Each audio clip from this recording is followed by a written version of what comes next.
लो भी 2 मिनट कर लो आराम रेडी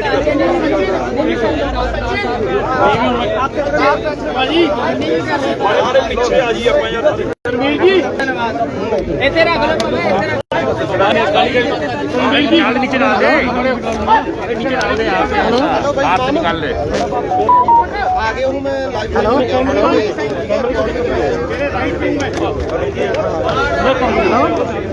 यार अब ये क्या करना स्टार्ट ठीक 610 ही आ रही है बस रिकॉर्डिंग तो करती है रिकॉर्डिंग कर हां भेजा हां हां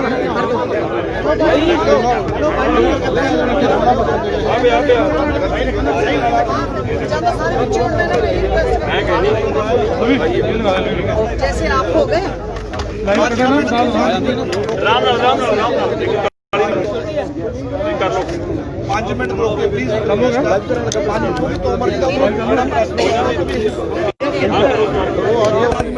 मेरा मैं तो व्हाट्सएप कितना देखो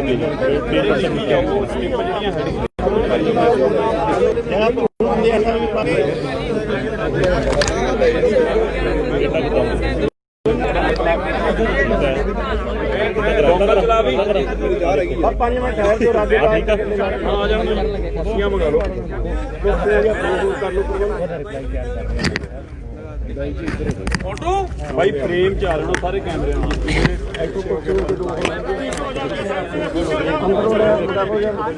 अंदरों मंगा लो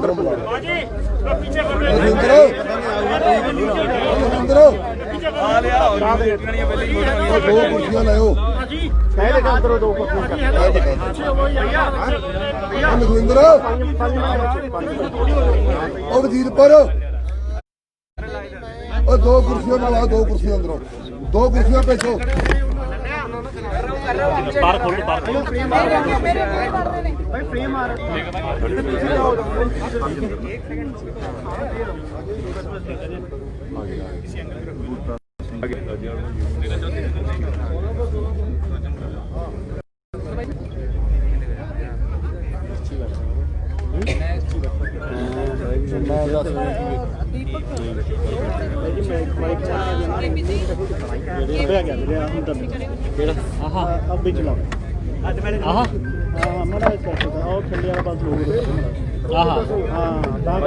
इधर गल सुनियो ठीक है भाई वाह ठीक है दिखन लग खड़े खड़े पीछे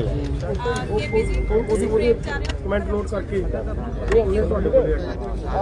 टायर ना ना लाओ हुण इन्हां दे विचारां दा मैं तेरे डईਆਂ इधर करा कर बोलते ना इन्हां कहते प्रेस में सारी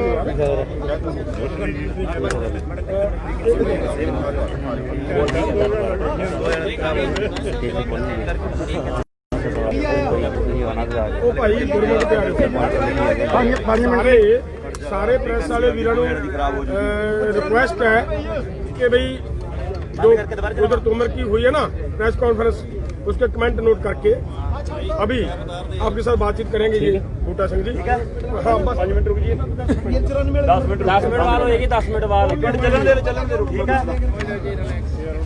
ਉਹ ਤਾਂ ਪਤਾ ਹੀ ਹੈ ਸੇਮ ਇਹ ਕੁਛ ਨਹੀਂ ਪਤਾ ਪਤਾ ਘਰ ਜੇ ਕਰ ਦੋ ਵੀ ਭਾਜੀ ਮੈਂ ਕੱਲਾ ਸੁਣ ਕੇ ਆਇਆ ਕੁਛ ਨਵਾਂ ਨਹੀਂ ਪਤਾ ਹੈ ਥੋੜੀ ਮੈਂ ਵੀ ਸੁਣੀ ਹੈ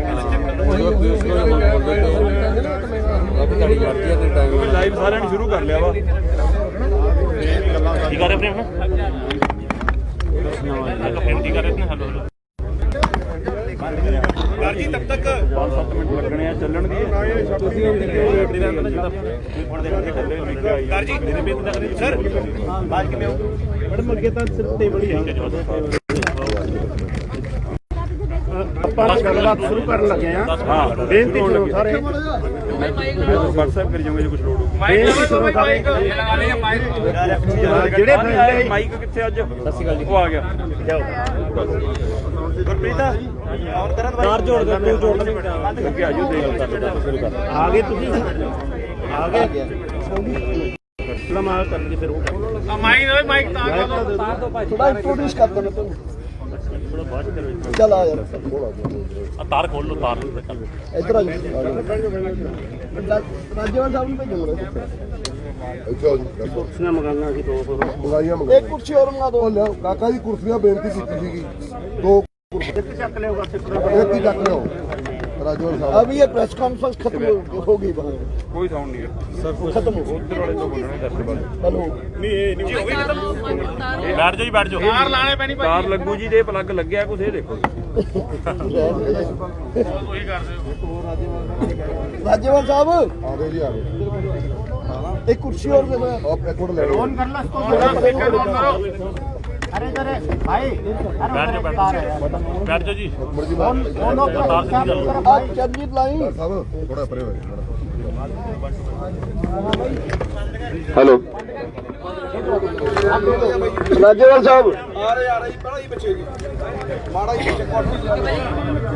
ਸਰ ਬੈਠ ਜਾਓ ਜੀ ਬੈਠ ਕੇ ਕਰੋ ਇੱਧਰ ਆ ਜਾਓ ਬਾਈ ਉਧਰ ਬਿਠਾਓ ਰਾਜਾ ਸਾਹਿਬ ਉਧਰ ਕੁਰਸੀ ਉਧਰ उधर पीछे उधर राजा साहब उठाओ प्लीज आ जी कह दो कुर्सी लवा करने हैं उन्होंने कुर्सी लिया भाई दे दो टाइम दे दो चंदा जी पीछे उधर हो जाओ राजा जी उधर कुर्सी आ गई आ गई बैठो बैठो आ गई चंदा साहब ने कुर्सी ला दो राजेंद्र जी आ गई बस करो शुरू जी साथियों आज की ये प्रेस कॉन्फ्रेंस इसलिए काफी इम्पोर्टेंट है कि अभी 1 घंटे से ज्यादा समय के लिए पीयूष गोयल जी ने और तोमर जी ने एक प्रेस कॉन्फ्रेंस की है जो भी खत्म हुई है लास्ट क्वेश्चन के साथ, और उनका मुद्दा भी यही है जो हमारे संघर्ष का मुद्दा है। तो आज की इस प्रेस कॉन्फ्रेंस को इसीलिए हमने काफी सीरियसली चीजों को तैयार किया, वो सुनी पूरी। बूटा सिंह बुर्जगिल जी आज की हमारी मीटिंग के अध्यक्ष थे, राज्यपाल जी बलबीर सिंह राज्यपाल जी, बलकरण बराड़ जी और हरजिंदर टांडा जी, मैं दर्शन पाल हूँ। तो आज की प्रेस कॉन्फ्रेंस को शुरू करवाएंगे बूटा सिंह जी, और जो भी आपके क्वेश्चन होंगे, खास करके आज की प्रेस कॉन्फ्रेंस जो गवर्नमेंट ने की है उसमें एक ही मैं बात बोल दूं कि पहले वर्बली फिर लिखित और आज प्रेस कॉन्फ्रेंस में एक भी पैसे का अंतर नहीं है, ये कंटेंट में बोल देता हूँ। बूटा सिंह जी बुर्जगिल हमारे आज के प्रेसिडेंट है, इस प्रेस कॉन्फ्रेंस को शुरू करेंगे।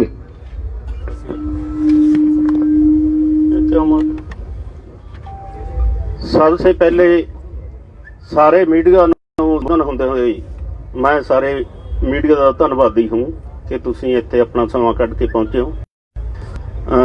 जद की है ਉਹਦਾ नाम गृह मंत्री ਦੇ ਨਾਲ ਰਾਤ ਨੂੰ ਮੀਟਿੰਗ ਹੋਈ ਹੈ, ਕਾਫੀ ਸ਼ੋਰ ਸ਼ਰਾਬਾ ਹੋਇਆ ਮੀਡੀਆ ਦੇ ਉੱਪਰ, ਉਹਦੀ ਅਸੀਂ ਪੂਰੀ ਸਮੀਖਿਆ ਕੀਤੀ ਸੀ। ਲੱਗਦਾ ਸੀ ਮੀਡੀਆ ਨੂੰ ਕਿ ਜਥੇਬੰਦੀਆਂ ਅੱਡੋ ਫਾਟੀ ਹੋ ਗਈਆਂ। ਮੈਂ ਇਹ ਦੱਸ ਦੇਣਾ ਚਾਹੁੰਦਾ ਕਿ 32 ਦੇ 32 ਪੰਜਾਬ ਦੀਆਂ ਜਥੇਬੰਦੀਆਂ ਦੇ ਨੁਮਾਇੰਦੇ ਇਸ ਮੀਟਿੰਗ ਦੇ ਵਿੱਚ ਬੈਠੇ ਹਾਂ। ਅਸੀਂ ਸਾਰੇ ਇੱਕ ਮਤ ਹਾਂ, ਇੱਕ ਭੋਰਾ ਵੀ ਫਰਕ ਨਹੀਂ ਹੈ ਸਾਡੇ ਵਿੱਚ। ਸਭ ਤੋਂ ਪਹਿਲਾਂ ਤਾਂ ਇਹ ਬਤਾਉਣਾ।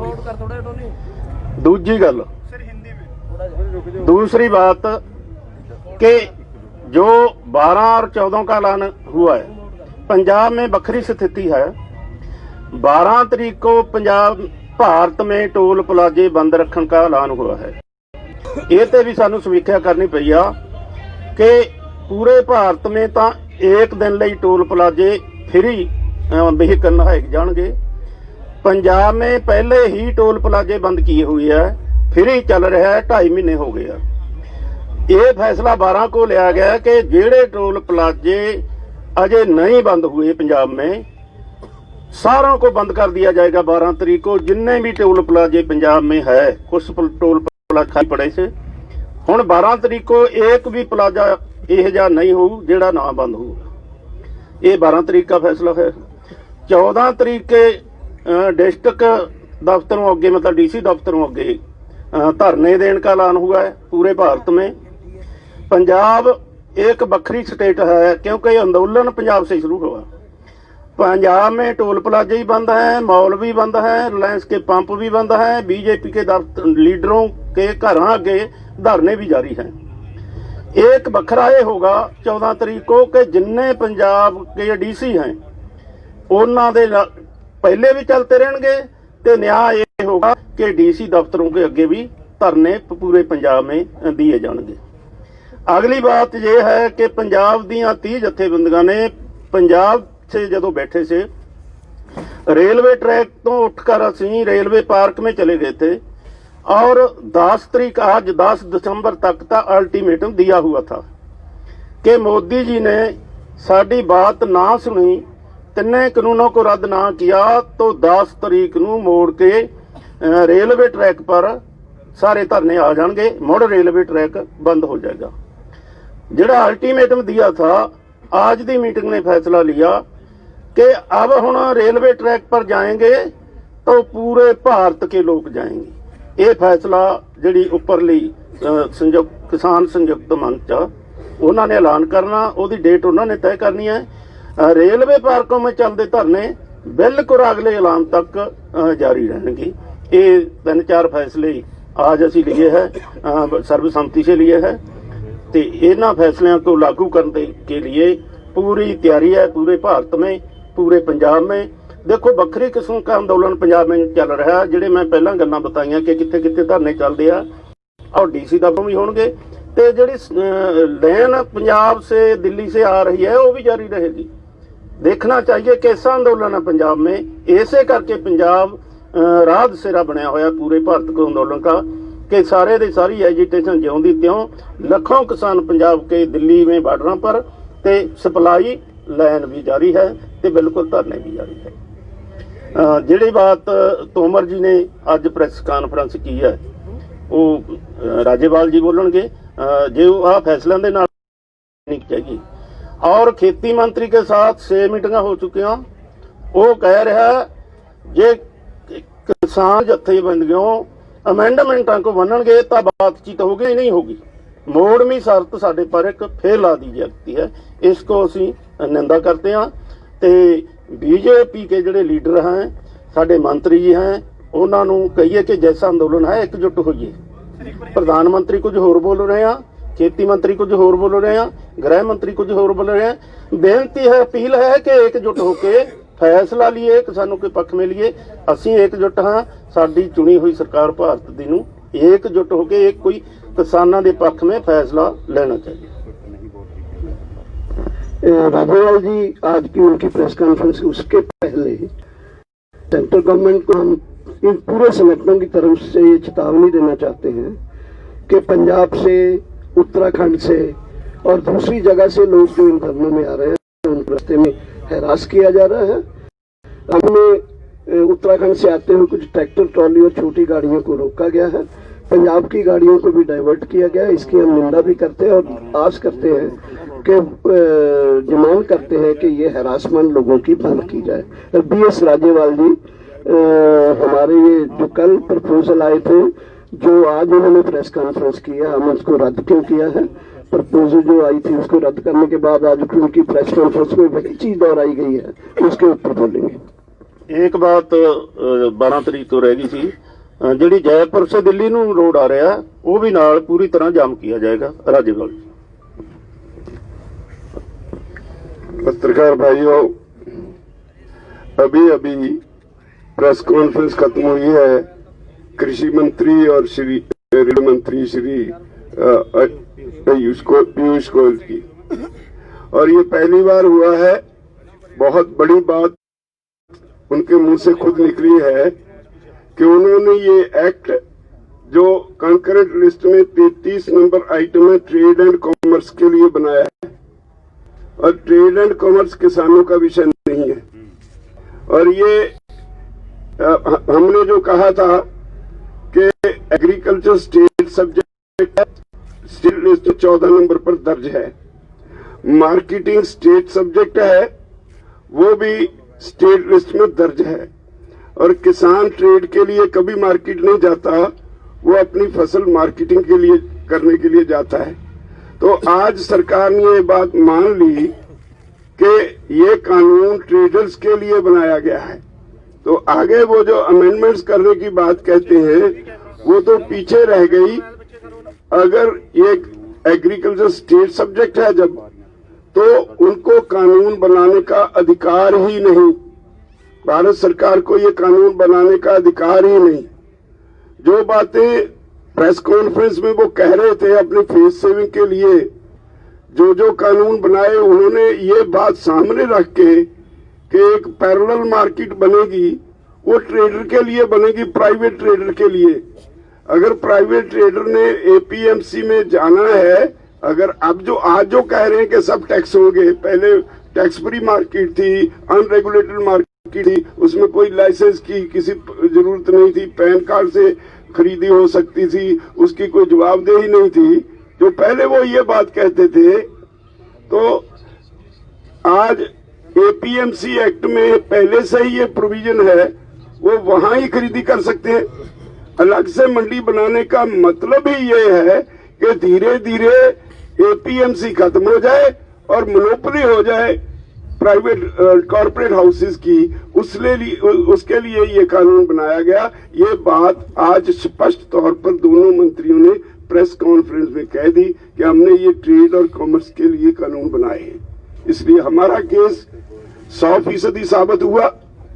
भारत सरकार जानबूझकर किसानों को यहाँ बिठाए बैठी है। वो एक तरफ कहते हैं हम बातचीत के लिए अपील करते हैं, बातचीत उनकी तरफ से टूटी है।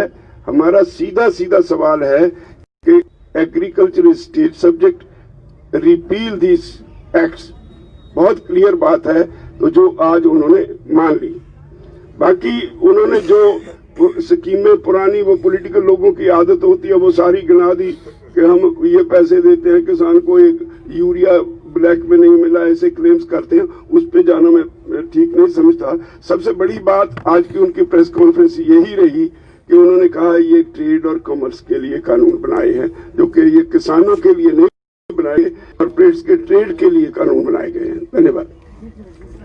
इसमें 3 पॉइंट और मैं जोड़ना चाहता हूँ कि तीनों कानून जो हैं, ठेका खेती का, प्राइवेट मार्केट का और जखीरेबाजी को बढ़ाने का जो कानून बनाया है, ये तीनों चीजों के हम प्रिंसिपली विरोध में हैं। एक तो जो राज्यपाल जी ने बोला जो स्टेट सब्जेक्ट है, और तीसरा तीनों कानून में 3 ऐसी चीजें हैं जो ट्रेडर्स के लिए हैं, कॉर्पोरेट्स के लिए, इसलिए हम विरोधी हैं। राज्यपाल जी, एक उन्होंने कहा कि किसान की जमीन की कुर्की नहीं होगी। आज उन्होंने प्रेस कॉन्फ्रेंस में, मैं ये एक्ट जो उन्होंने बनाया उसकी 14(7) मद है, उसको पढ़ के सुना रहा हूँ आपको। The amount payable under any order passed by the sub divisional authority और the appellate authority as the case may be recovered as areas of land revenue.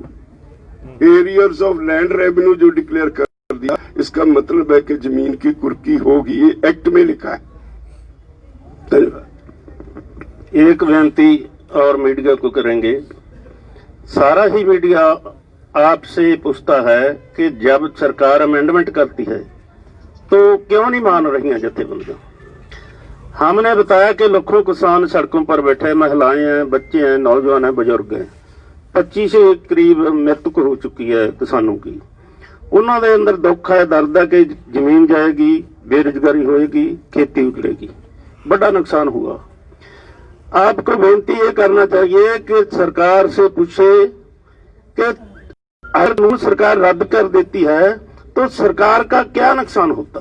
ये सवाल जरूर उठाइए, सरकार से पूछिए। अगर कानून रद्द हो जाते हैं सरकार का क्या नुकसान हो जाता है।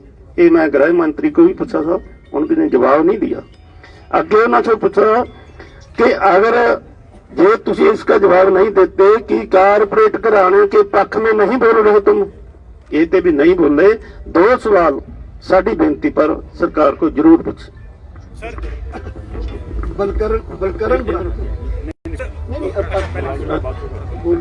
बलकरण बराड़ जी, देखो सभी बातें हैं जो राज्यपाल साहब, बूटा सिंह जी ने और डॉक्टर साहब ने बड़े विस्तार से बता दी है। सरकार अपनी होम पे अड़ी हुई है।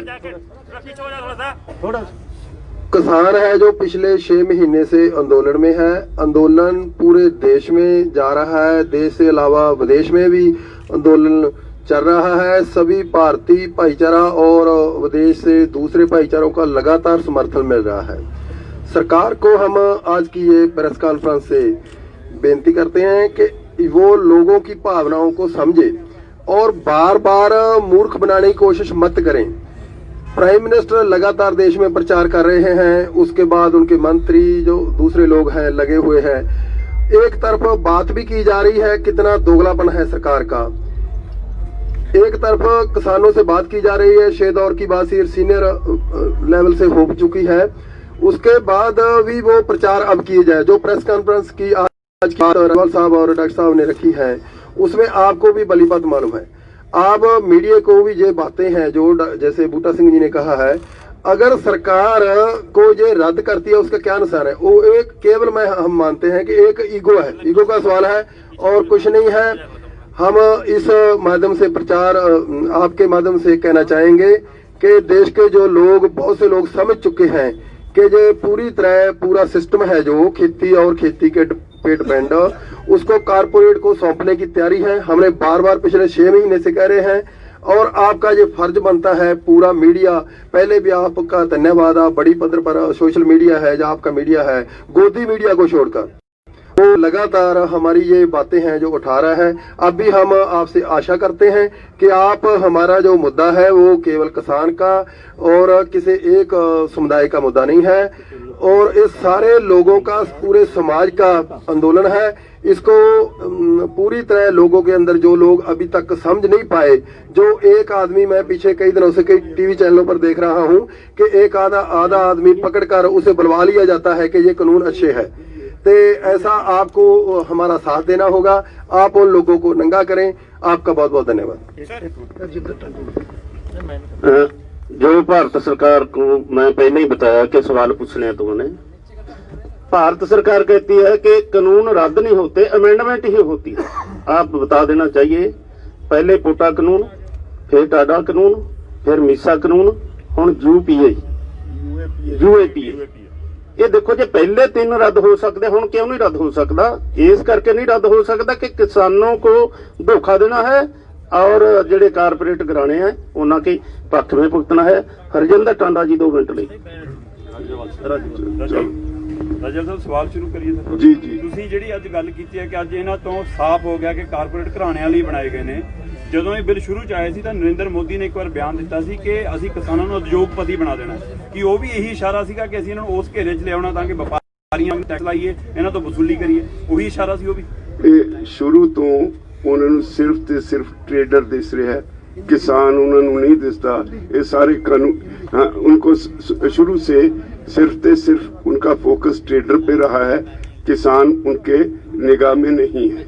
सर राज्यपाल जी आपसे जानना चाहते हैं, सरकार ने कहा है कि जो लिखित ड्राफ्ट आपको दिया है उसके बाद अब आप चर्चा के लिए आए, वार्ता के लिए आए, आपका क्या स्टैंड है सरकार से चर्चा करने को लेकर के, बातचीत करने को? देखिए, हम यही सारी जो बातें वो कह रहे हैं, ये सारी बातें हम 5-6 बार सरकार के पास एक्सप्लेन कर चुके हैं। जो बेसिक बात है कि ये अनकॉन्स्टिट्यूशनल है, ये स्टेट सब्जेक्ट है, इसमें केंद्र सरकार दखल नहीं दे सकती, उस पे सरकार नहीं आ रही। और आज पहली बार प्रेस कॉन्फ्रेंस में उन्होंने कहा है कि ये ट्रेड और कॉमर्स के लिए कानून बनाया गया है।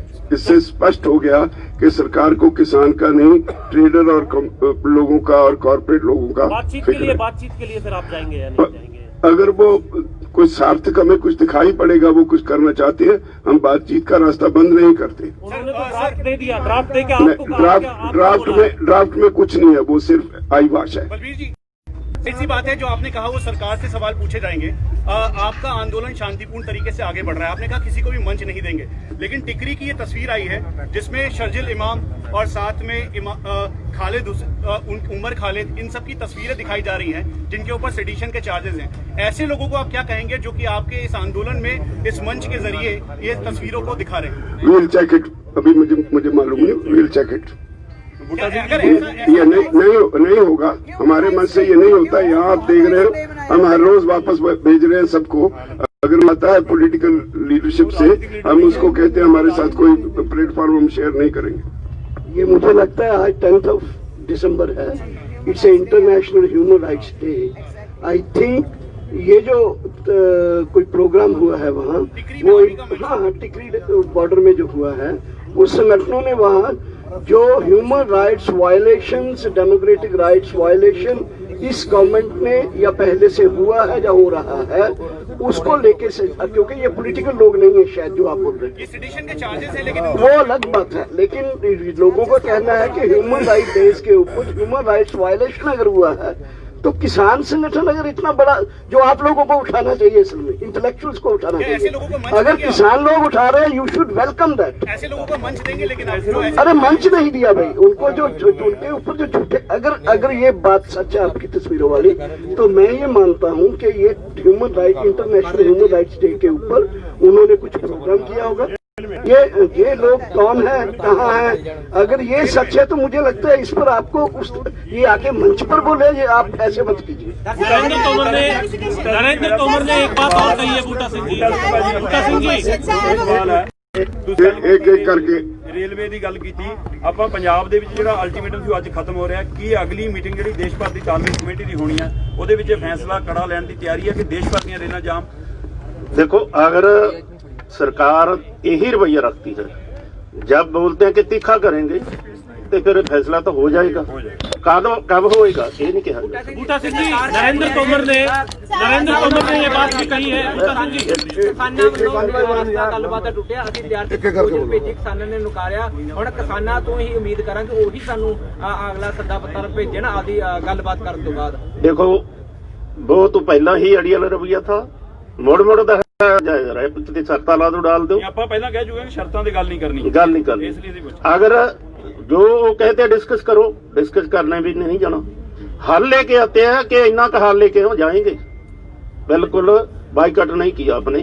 उत्थे जाकर बाइकआउट कर, अगर मीटिंग बुला लेते हैं फिर कहते हैं कि डिस्कस शुरू करो, फिर बाइकआउट हो सकता है, वो बाइकआउट नहीं है। अच्छा, आई हैव अ क्वेश्चन, मैंने क्लैरिफिकेशन बेसिकली आज उन्होंने जो प्रेस कॉन्फ्रेंस करी, उन्होंने कहा जब बातचीत चल रही है तो प्रोटेस्ट नहीं करना चाहिए, अगर टॉक्स फेल हो जाता है तभी प्रोटेस्ट करिए। और बातचीत के ऊपर सर आपका क्या, मैंने एकदम स्पष्ट क्या यू हैव सेड कंस्ट्रक्टिव, अगर प्रपोजल वो भेजे तो आप क्या कंस्ट्रक्टिव प्रपोजल चाहते हैं कि बात कैसे आगे बढ़े? पहली तो बात ये है कि प्रोटेस्ट तो ऑलरेडी चल रहा है। जब किसान संगठनों ने उनका प्रपोजल को रिजेक्ट कर दिया कल, तो हमें लगता है कि उस प्रपोजल्स को ठीक करवाने के लिए या प्रपोजल दुरुस्त लाने के लिए कल तक का हमारा प्रोटेस्ट उनको दिखाई नहीं दे रहा था, इसलिए हमें मजबूरन प्रोटेस्ट को वाइडर स्केल पे ले जाना पड़ा और इंटेंसिफाई करना पड़ा। दैट इज व्हाई एक्चुअली उनको कल तक इस चीज पर मान जाना चाहिए था। दूसरा, क्या प्रोटेस्ट जो चल रहा है हम ऐसे ही लोगों को बिठा के रखे, ये तो 10 दिन में बेचारे यहाँ उब जाएंगे अगर कुछ और देश में नहीं होगा तो, इसलिए हमने कॉल दिया। About the talks sir, like what is the way forward, क्या सरकार करे ताकि वो आपका भी बात माने और ये चीज का हल हो? सरकार को देखिए 3 कानून रिपील करने चाहिए, फिर दूसरी बातें आगे बढ़ सकती हैं। आप सरकार को ਇੱਕ ਮਿੰਟ ਜੇ ਉਹ ਇਨਵਾਈਟ ਤੁਹਾਨੂੰ ਦਿੰਦੇ ਆ ਵੀ ਤੁਸੀਂ ਆ ਜਾਓ ਬੈਠਕ ਦੇ ਲਈ, ਤੁਸੀਂ ਉਸ ਇਨਵਾਈਟ ਦੇ ਵਿੱਚ ਕੀ ਭਾਲਦੇ ਹੋ? ਉਹ ਮੀਟਿੰਗ ਹਾਂ ਇਨਵਾਈਟ ਦੇ ਵਿੱਚ ਅਗਰ ਪੋਜ਼ਿਟਿਵ ਇਹ ਚੀਜ਼ਾਂ ਤੋਂ ਅੱਗੇ ਵੱਧ ਕੇ ਕੁਝ ਆਉਂਦੇ ਨੇ, ਉਹ they come forward with more things, then we'll think in our committee. दर्शन लाल जी, सरकार ने बॉल आपके पाले में डाली है बातचीत के लिए, आप बातचीत के लिए सरकार से कहेंगे? नहीं, उन्होंने नहीं डाली भाई, उन्होंने आज की प्रेस कॉन्फ्रेंस सुन लीजिए, उन्होंने यही कहा कि हमारे दरवाजे बातचीत के लिए खुले हैं। हमने विचार किया, उनका प्रपोजल, अगर उनका प्रपोजल ठीक हो तो आज चले जाते बातचीत करने के लिए। सो ये इस चीज को ऐसे नहीं है, हम अपनी कमेटी में बात, जो भी आएगा कमेटी में बात करेंगे और उसके बाद हम ਦਰਸ਼ਨਪਾਲ ਜੀ, ਇੱਕ ਖੱਟਰ ਸਰਕਾਰ ਨੇ 17 ਤਰੀਕ ਨੂੰ ਮੀਟਿੰਗ ਬੁਲਾਈ ਹੈ ਆਪਣੇ ਸਾਰੇ ਉੱਚੇ ਅਧਿਕਾਰੀਆਂ ਦੀ। ਇਹ ਉਸ ਸਮੇਂ ਬੁਲਾਈ ਹੈ ਜਦੋਂ ਅਮਿਤ ਸ਼ਾਹ ਨਾਲ ਗੱਲ ਟੁੱਟ ਜਾਂਦੀ ਹੈ, ਅਮਿਤ ਸ਼ਾਹ ਨੂੰ ਮਿਲ ਕੇ ਵੀ ਗਏ ਨੇ। ਕਿ ਇਹ ਤਾਂ ਨਹੀਂਗਾ ਕਿ ਸਰਕਾਰ ਇੱਧਰ ਬੈਠਕਾਂ ਵਾਲੀਆਂ ਮਸਲਿਆਂ ਦੀਆਂ ਤਜਵੀਜ਼ਾਂ ਭੇਜ ਰਹੀ ਹੈ, ਦੂਏ ਪਾਸੇ ਤਿਆਰੀ ਕਰ ਰਹੀ ਹੈ ਕਿ ਹਰਿਆਣਾ ਤੇ ਦਿੱਲੀ ਮਿਲ ਕੇ ਘੇਰੇ ਕਿਸਾਨ ਜਥੇਬੰਦੀਆਂ ਨੂੰ ਜਾਂ ਕਿਸਾਨ ਅੰਦੋਲਨ ਨੂੰ? ये तो उनकी मर्जी है। वैसे तो आज भी जो प्रेस कॉन्फ्रेंस हुआ, अमित शाह जी ने हमें पर्सनली जो गए थे लोग मिलने के लिए, बोला कि हमारा क्रैकडाउन करने का पहले भी इरादा नहीं था, आज भी नहीं है, आगे भी नहीं है। रिलायंस मॉल को बंद किया गया। दर्शन लाल जी, शाम यह तो कह वो सब उनको नोट करवाया गया, लाइट का भी, पानी का भी, सफाई का भी, बेसिक कम्युनिटीज का भी। दर्शनपाल जी, जो प्रपोजल आज खेतीबाड़ी मंत्री ने कहा कि सिर्फ कुछ यूनियन ही प्रोटेस्ट कर रही है, इस करके गलबात विच टुटी है, सिर्फ कुछ कर रही ने, बाकी रेडी ने। ਲੱਖਾਂ ਦੀ ਤਾਦਾਦ ਚ ਕਿਸਾਨ ਕਿੱਥੋਂ ਆ ਗਏ? आज प्रेस कॉन्फ्रेंस में नहीं कहा। ਅੱਜ ਐਸੀ ਗੱਲ ਨਹੀਂ ਕਹੀ। ਉਹਨਾਂ ਨੇ ਅਪੀਲ ਜ਼ਰੂਰ ਕੀਤੀ ਵੀ ਕਿਸਾਨ ਯੂਨੀਅਨ ਸਾਡੇ ਨਾਲ ਗੱਲਬਾਤ ਕਰਨ, ਅਸੀਂ ਰਸਤੇ ਬੰਦ ਨਹੀਂ ਕੀਤੇ। ਅਸੀਂ ਵੀ ਕਹਿੰਦੇ ਰਸਤੇ ਅਸੀਂ ਵੀ ਬੰਦ ਨਹੀਂ ਕੀਤੇ, ਪਰ ਕੋਈ ਕੰਕਰੀਟ ਇਹਦਾ ਸਮੱਸਿਆ ਦਾ ਹੱਲ ਜਦੋਂ ਸਾਨੂੰ ਭੇਜਣਗੇ ਅਸੀਂ ਗੱਲਬਾਤ ਲਈ ਚਲੇ ਜਾਵਾਂਗੇ। ਜੋ ਉਹਨਾਂ ਨੇ ਕੱਲ ਭੇਜਿਆ ਉਹ ਤਾਂ ਅਸੀਂ ਹਰ ਵਾਰ ਜਦੋਂ ਹੁੰਦੀ ਹੈ ਡਿਬੇਟ, ਉਹਦੇ ਵਿੱਚ ਬਾਰ-ਬਾਰ ਕਿੰਨੀ ਵਾਰ ਡਿਬੇਟ ਕਰੋਗੇ? ਅਸੀਂ ਇੱਕ ਮੀਟਿੰਗ ਵਿੱਚ 6-6 ਘੰਟੇ ਉਹਨਾਂ ਨਾਲ ਡਿਸਕਸ ਕਰਕੇ ਦੇਖ ਲਿਆ। ਔਰ ਕੱਲ ਮੈਨੂੰ ਅਫਸੋਸ ਨਾਲ ਕਹਿਣਾ ਪੈਂਦਾ ਹੈ, ਸਾਡੇ ਖੇਤੀ ਮੰਤਰੀ ਜਦੋਂ ਹੋਮ ਮਿਨਿਸਟਰ ਦੇ ਸਾਹਮਣੇ ਪੇਸ਼ ਕਰ ਰਹੇ ਸੀ ਵੀ ਕੀ ਗੱਲਬਾਤ ਹੋਈ, ਸਾਡਾ ਪੱਖ ਦੱਸ ਹੀ ਨਹੀਂ ਸੀ ਰਿਹਾ, ਝੂਠ ਬੋਲ ਰਹੇ ਸੀ। ਜੇ ਖੇਤੀ ਮੰਤਰੀ ਝੂਠ ਬੋਲੇ, ਦੇਸ਼ ਦੇ ਟੌਪ ਪੋਜੀਸ਼ਨ ਤੇ ਬੈਠਾ, ਤੇ ਕੀ ਇਹਦਾ ਕੀ ਪ੍ਰਭਾਵ ਲਓਗੇ? ਬਹੁਤ ਅਫਸੋਸ ਹੋਇਆ। ਅਸੀਂ ਕਹਿ ਕੇ ਆਏ, ਉਸੇ ਵੇਲੇ ਕਿਹਾ होम मिनिस्टर को उसी वक्त हमने कहा कि अगर टॉप सीटों पे बैठे लोग झूठ बोलेंगे, वो बात छुपाएंगे, तो इससे ज्यादा अफसोस की बात कोई नहीं हो सकती। ਰਾਜੇਵਾਲ ਜੀ, ਖੇਤੀਬਾੜੀ ਮੰਤਰੀ ਕਹਿ ਰਹੇ ਆ ਵੀ ਸਾਨੂੰ ਬਹੁਤ ਚਿੰਤਾ ਹੈ ਵੀ ਤੁਸੀਂ ਠੰਡ ਵਿੱਚ ਇੱਥੇ ਸਾਰੇ ਲੋਕ ਬੈਠੇ ਹੋ, ਨਾਲ ਉਹਨਾਂ ਨੇ ਕੋਵਿਡ ਦਾ ਵੀ ਜ਼ਿਕਰ ਕੀਤਾ, ਉਹਦੇ ਤੁਹਾਡਾ ਪ੍ਰਤੀਕਰਮ ਕੀ ਹੈ?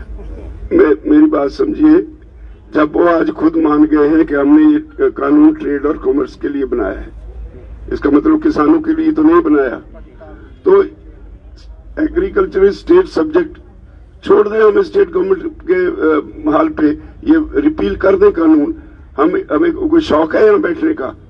हम घर बार छोड़ के 15 दिन से यहाँ बैठे, कोई शौक है? ਰਾਜੇਵਾਲ ਜੀ, ਪੰਜ ਮੀਟਿੰਗਾਂ ਹੋ ਚੁੱਕੀਆਂ ਨੇ, 6ਵੀਂ ਅਮਿਤ ਸ਼ਾਹ ਨਾਲ ਹੋ ਚੁੱਕੀ ਹੈ, ਤੇ ਤੁਸੀਂ ਕਹਿੰਦੇ ਹੋ ਅਸੀਂ ਬਾਰ-ਬਾਰ ਹੁਣ ਇੱਕੋ ਗੱਲ ਕਹਿ ਰਹੇ ਹਾਂ ਕਿ ਸਾਨੂੰ ਬਿੱਲ ਵਾਪਸ ਚਾਹੀਦੇ ਨੇ। ਇੱਕ ਮੀਟਿੰਗ ਤੁਸੀਂ ਪੋਸਟਰ ਵੀ ਦਿਖਾਏ ਉਹਨਾਂ ਨੂੰ ਕਿ ਸਾਨੂੰ ਜੈਸ ਨੋ 'ਚ ਜਵਾਬ ਦਿਓ, ਕਿ ਇਹ ਵੀ ਰਣਨੀਤੀ ਘੜੀ ਜਾ ਰਹੀ ਕਿ ਅਗਲੀ ਮੀਟਿੰਗ 'ਚ ਆਪਾਂ ਬੋਲੀਏ ਹੀ ਨਾ, ਮੌਨ ਮੀਟਿੰਗ ਰੱਖੀਏ ਤੇ ਉਹਨਾਂ ਨੂੰ ਸਿਰਫ ਕਾਗਜ਼ ਦਿਖਾਈਏ, ਕੋਈ ਇਹ ਵੀ ਗੱਲ ਹੋ ਰਹੀ ਹੈ? देखो, बिल्कुल नहीं, ये कदे कदे होता है। मैं एक बात और बताना चाहता था। सवाल आया सी कि खेती मंत्री कहते हैं कि ठंड में बैठे हैं किसान, बच्चे ठंड में बैठे, बुजुर्ग ठंड में बैठे हैं। देखो, मगरमच्छ के हंजू है। अब वो लोग हैं जो बर्फ पैती है, खेत में पानी डालते हैं, रात में खड़े होने पानी में, कोई ठंड का प्रभाव नहीं है, कोई ऐसा सानू प्रॉब्लम नहीं है। बड़ा लोगों ने सहयोग दिया, कंबल बांटे है, आप पूरा लेके हैं प्रबंध, घट्टो घट्ट 3-4 महीने का पूरा प्रबंध करके हैं। ये मगरमच्छ के हंजू है। जे इन्ना दर्द था, फिर पंजाब में आंदोलन जो होया उदों ही इसको सानू बुलाकर इसका हल निकालना। दूसरी का एक पहला सवाल आया था, खट्टर सरकार और यूपी सरकार या दिल्ली सरकार, ये तीनों राय बनाकर किसानों को घेरा डालेंगे। देखो, आज महत्ता वाला दिवस है, 10 दिसंबर मनुष्य अधिकारों का दिवस है। ये हिटलर से पहले भी चलता था। हिटलर ने भी बड़ा कुछ किया, चैम्बर में गैस सड़ कर लोगों को मार दिया। मोदी हिटलर की लाइना पर चल रही है मोदी सरकार। अगर इस दिन पर अजिहा कोई ऐलान करती है तो करना चाहिए उनको, हिटलर का दर्जा दिएंगे, वे ये करेंगे, हम तैयार हैं, जो भी करना चाहिए हम तैयार हैं। सिंह जी, वो झूठ की बात आप बता रहे थे, नरेंद्र तोमर ने क्या झूठ बोला, एक बार आप दोबारा देखिए, वो जितनी बात कह रहे थे वो अपनी, जो उनकी तरफ से हमें कहा गया उसकी बात कर रहे थे। जब हमने ये कहा कि ये कानून अनकॉन्स्टिट्यूशनल है, जो डिबेट में हमने एक सेक्शन पे ऊपर डिबेट की, वो छुपा रहे थे। इसलिए, और एक बात मैं बड़ा स्पष्ट कर दूं, हम वो लोग हैं जो धरती में, खेत में, मिट्टी में गेहूं फेंक के देखते रहते 6 महीने तक, अब होगी। हमारा इतना दम है कि हम 6 महीने तक गेहूं को वेट कर सकते हैं। इसलिए इस आंदोलन में कितनी देर बैठ सकते हैं, खुद ही अंदाजा लगा लीजिए। सोनीपत में एक रिलायंस मॉल था, आज उसको बंद कर दिया, उस पर क्या रहता है? वो पॉलिसी है हमारी, जो कहा है वो करेंगे लोग, वो तो करेंगे, सभी बंद करेंगे। केंद्रीय राज मंत्री कहते हैं पीछे पाकिस्तान और चाइना का हत्थ हो सकता है, जेडे किसान बड़ा बयान। आज दोनों मंत्रियों को बार-बार प्रेस ने ये सवाल पूछा, उन्होंने कहा नहीं, हम इसके बारे में कुछ नहीं कहते। सही मायनों में अगर मेरे से पूछो, उन लोगों के दिमाग में नुक्स पड़ गया है। हम किसान हैं, हम कोई पॉलिटिकल पार्टी नहीं, जब हम किसी पॉलिटिकल पार्टी के साथ स्टेज शेयर नहीं करते तो इसका मतलब है इसके पीछे सिर्फ और सिर्फ किसानी है। कोई इनको पाकिस्तान दिन रात दिखाई पड़ता है, चीन दिखाई पड़ता है। मुझे बताइए, हमारा एक बच्चा बॉर्डर पे 4-5 दिन पहले शहीद हो गया जम्मू कश्मीर के बॉर्डर पे, उसका बाप यहाँ बैठा था। कहाँ है वो मंत्री?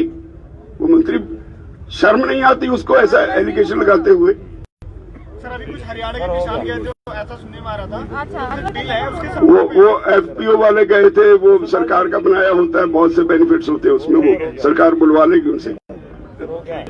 देखिए, एक बात कंटेंट में मैं फिर प्रिसाइजली कहना चाहता हूँ। कोविड के समय ये 3 एक्ट आए हैं। इसमें इतना बोलना चाहता हूँ कि ये कृषि का जो ऑनगोइंग प्रोसेस था उसको ट्रेडर्स और कॉर्पोरेट को संभालने के लिए आए हैं। अभी वो बोल रहे हैं कि कानून में जो गलत है उसको ठीक करा लो। भाई कानून ही क्यों लाए? कानून ही गलत लाए हो आप। तो ये जो किसान संगठन उठा रहे हैं, ये आवाज आपके मीडिया के जरिए हम पूरी दुनिया को पहुंचाना चाहते हैं। आने ही नहीं चाहिए थे। हमारा डिमांड नहीं था कि प्राइवेटाइजेशन एग्रीकल्चर में शुरू करो, कॉन्ट्रैक्ट शुरू करो, प्राइवेट मंडी शुरू करो। क्यों लाया गया कानून? अब बंगाल, बिहार, यूपी से पैडी जो है वो पंजाब की मंडियों की APMC मंडियों में क्यों जाके, मैं डिटेल में नहीं जाना चाहता, लेकिन ये कहना चाहता हूँ कि तीनों कानून जो हैं वो चाहे जो जखीरेबाजी बढ़ाने वाला बात है, तो इस हम इसेंशियली इस चीज के लिए इनको रिजेक्ट करते हैं, इसलिए नहीं कि इसमें कुछ सुधार हो सकता। आप में सभी प्रकार के समझदार लोग बैठे हैं। अगर ये एक्ट लागू हो गया तो राशन का रेट कुछ बता सकते हैं कितना हो जाएगा? कितनी महंगाई बढ़ जाएगी? कुछ बता सकते हैं? मैं बता देता हूँ। हाँ जी, बताइए। मुझे बताइए। मान लीजिए इस कानून के हिसाब से लगभग 9,000 रुपए से ऊपर 1 क्विंटल गेहूं मिलेगी आप लोगों को। 9,000 क्विंटल? 9,000 क्विंटल, 9,000 रुपए क्विंटल के हिसाब से मिलेगी इस कानून के हिसाब से, अगर ये कानून ऐसे का ऐसे लागू होगा तो। और चावल वगैरह सारी चीजें तो सभी हो जाएगा। ये सभी का यही हाल होगा। ਅਸੀਂ ਜਿਹੜੇ ਕੇਂਦਰ ਵੱਲੋਂ ਪ੍ਰਸਤਾਵ ਭੇਜੇ ਸੀ ਉਹ ਤੁਸੀਂ ਰੱਦ ਕਰ ਦਿੱਤੇ ਆ। ਤੁਸੀਂ ਹੁਣ ਇਹ ਵੀ ਕਿਹਾ ਕਿ ਅੱਗੇ ਜਾ ਕੇ ਅੰਦੋਲਨ ਅਸੀਂ ਹੋਰ ਤੇਜ਼ ਕਰਾਂਗੇ। ਅੱਗੇ ਜਾ ਕੇ ਦੀ ਕੀ ਰੂਪਰੇਖਾ ਹੋਵੇ? ਚਲੋ ਬਤਾ ਤਾਂ ਦਿਆ, ਸਭ ਕੁਝ ਦੱਸ ਦਿੱਤਾ ਕਿ ਅਸੀਂ 12 ਤਰੀਕ ਨੂੰ ਇਹ ਹੋਣਾ ਹੈ, 14 ਤਰੀਕ ਨੂੰ ਡੀਸੀਆਂ ਦੇ ਹੋਣਾ, ਸਾਰਾ ਕੁਝ ਦੱਸ ਦਿੱਤਾ ਗਿਆ ਹੈ। सारा मीडिया को